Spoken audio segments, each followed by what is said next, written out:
Hello everybody. In today's video, I'm going to show you how to find SHEIN item number. If you're trying to find a SHEIN item number, also called the product ID or SKU, here are the easiest way. First, you open any of the web browser.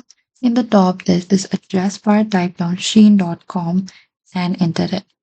And once you're inside this homepage, what you need to do is you need to scroll down to the product details section. Over here, you can simply select one of the product here.